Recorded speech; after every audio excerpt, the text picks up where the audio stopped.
of our museum over the years, seeking to take us on a journey of discovery far back in time to these, our Tuscan lands. A series of educational information panels are showcased within the site, along with informative videos, a fun multimedia system, and interactive tablets, which will help deepen your knowledge and curiosity on whichever areas interest you the most. Now, let's get started. Construction of a banquet, more specifically of a symposium, which was the first part of the banquets hosted by the Etruscan aristocratic classes. From the 6th century BC onwards, the Etruscans were accustomed to eating partially reclined in seats known as clini, in accordance with Greek custom. There are 3 sections, while the left-hand area displays ceramic and bronze objects that would have been used in the preparation and pouring of wine for the banquet. For long periods of time, and due to this, they added substances to camouflage the taste and mask that the wine, at times, could be offensive tasting. They were particularly accustomed to adding cheese, spices, and honey to it, which was then filtered with the objects displayed here, such as the strainer. Several graters were discovered within the tombs, which demonstrate the addition of grated cheese to these wines. Further along are ceramic wine glasses. There is also a fragment belonging to an urn, where on the frontal section we can observe the preparation process of the wine for the banquet, featuring performers and slaves who set out the wine. The lateral side depicts the banquet guests, including a wife eating alongside her husband's farm. We are now in a hall where the late Etruscan farm has been reconstructed, recovered in the area of Bagherina. The room where grapes were processed can be seen, the only one with a coccio-pisto flooring, while the other environments have beaten earth floorings. There is a very large vase positioned in the space where the grapes would have been placed and then trodden underfoot. Another characteristic of the Etruscan civilization was their great religious nature, which, in antiquity, often confused itself with superstition. Any incomprehensible manifestation to man was attributed to an act of God. In 1987, the remains of a temple's pediment from the 2nd century BC was recovered in the area of a thermal spring, which, for the Etruscans, was an inexplicable presence of hot water coming directly from the ground. The pediment features a series of figures of sea monsters, which allude to the water, and to the woodland divinities linked to the forests, such as Dionysus. Striking are the finds of a feminine figure that have been identified as Thesan, goddess of the dawn, who is probably shielding her eyes from the arrival of the morning sun, and who may have once resided in the centre of the temple. Within the temple's pediment, an axe, which boasts a ram's head made of gilded bronze. During the excavations, children's tombs were also recovered, along with oxes' remains, suggesting that during the 2nd century, children were being offered as human sacrifices. A part of the bronze candelabrum was also recovered, where they would add oil along with some stops that were required to illuminate the bronze artifacts of Silene. This room houses artifacts that derive from excavations carried out during the 19th century. The helm of a chariot is present, depicting a 4th century fusion of a beautiful griffin's head belonging to an equestrian group, which would have had 2 horses. As in the diaries belonging to the 19th century excavations, it was reported. The exhibited artifacts. Exhibited in the stand are other objects recovered over the course of the 19th century excavations. These form part of very large bronze figures, and of particular call it the princely tomb, in that we believe that the deceased may have been a high-ranking aristocrat. The tomb is very large, and there is a notable presence of bronze objects. Today, we may see bronze as a banal metal. However, in the 7th century, to succeed in extracting copper and tin to enable that creation of alloy was a sign of great prestige and wealth for anyone who possessed it. In the most ancient centuries, one of the funerary ritual characteristics linked to the Etruscans was to cremate the bodies of the deceased and to put their remains inside containers. In this territory, during the 7th century BC, it was characteristic. The left-hand exhibit. A short distance away from the princely tomb, another grave was recovered, a couple of centuries more recent in build, that highlights the way in which the society had changed over time. The tomb where the prince was buried alone dates to the 7th century BC, while the other is a family tomb with 3 sepulchres dating to the 5th century BC. In the more recent tomb, the ashes of the deceased were no longer stored in canopic jars with human forms, but rather within vases or urns like the ones presented on the left, full of colours with small birds upon its roof. Testifying to the evolution of this society are the pawns recovered in a similar game to backgammon, and a fragment of a flute made of bone, along with a whole series of bronze objects. Here we find the remains of the deceased after their incineration.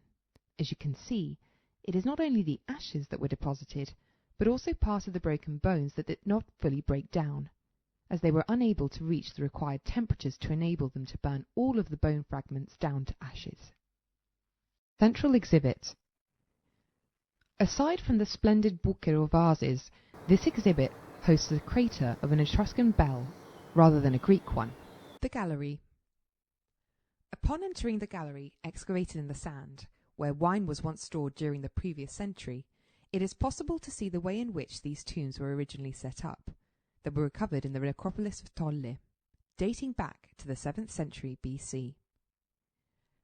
Within these are characteristic canopic jars that were recovered where the deceased's ashes were deposited, and helps us to understand what the functions and uses of these objects could have been, along with the significance associated with them. Some of the examples are rather unusual in that the position of the canopic jar's hands in one of the exhibits on the left, for instance, appears to have its thumbs raised and an object in its hand, perhaps a gesture of good wishes. Just like in the first exhibit to the left, here we have an example of an unusual feminine sepulchre, identified as such as the items recovered, like those displayed in position number 6, double-chamber tomb, where the canopic jar boasts earrings and is positioned on a throne with 2 beautiful amphoras with decorated handles.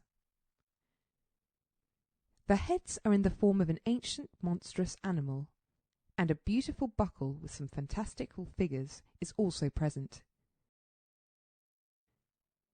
A belt that would have held the lady's mantle closed. In another sepulchre is a skeleton, a rare find, as in that period the deceased were usually cremated and placed in canopic jars, not buried. Our Lady of Tolle was from the city of Cerveteri and had arrived here in Tolle as a bride. At the end of the gallery is a replica of a cinerary collection. In reality, this is not a married couple, but statue is that of the Mater Matuta, which represents maternity, while the deceased represents the child. In reality, the bone fragments recovered within the statue actually belong to an adult. This is probably the cover of an enormous circular Zyro tomb, which in the 4th or 5th century BC in the necropolis of Pedata was cut and reutilized as a seal for another tomb. In the 19th century, an original object was recovered, likely to have been a defence shield, with weeping women. We are at the end of the Etruscan civilization in the 2nd century BC. She wanted to present herself as an opulent individual, so as to highlight her social ranking. The Goldsmith and Cosmetic objects. The series of objects presented here belong to a collection linked to the jewellery and personal cosmetic items that were created with the use of a variety of techniques, including granulation. The oil, which was used by the Etruscans on their bodies rather than for cooking, was usually housed in these vases with a flat head. Fantastical Broach. This unbelievable brooch made of ivory was recovered within a 5th century BC tomb, but it actually dates back to the 7th. It would have been of great importance to the deceased, and it appears that it is an item that would have been passed down from generation to generation. The fantastical figures are illustrated riding upon a fantastical steed. Who knows where these figures may have been observed? Etruscan gold objects.